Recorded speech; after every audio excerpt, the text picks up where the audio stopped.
इंग्रजी नवीन वर्षाच्या तुम्हा सर्वांना खूप खूप शुभेच्छा.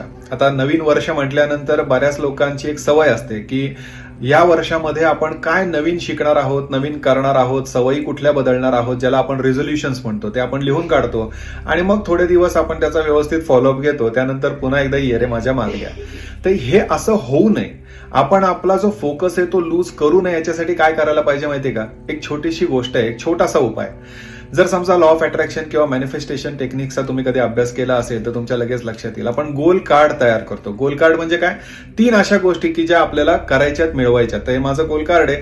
अशा पद्धतीने एक कार्डबोर्डवरती आपण हे लिहायचंय. 3 अशा गोष्टी ज्या आपल्याला पुढच्या 90 दिवसामध्ये, पुढच्या 3 महिन्यामध्ये मिळवायच्यात आणि मग दर 3 महिन्यांनी हे बदलत राहायचं आणि या पुढच्या 3 महिन्यामध्ये 100% आपल्याला त्याचा फॉलोअप घ्यायचा आहे. जळी स्थळी काष्ठी पाषाणी गोल कार्डचा आपल्याला फॉलोअप घ्यायचा आणि त्या गोष्टी मिळवायच्यात. शिरीष कुलकर्णी, श्री श्रद्धा ॲस्ट्रॉलॉजी.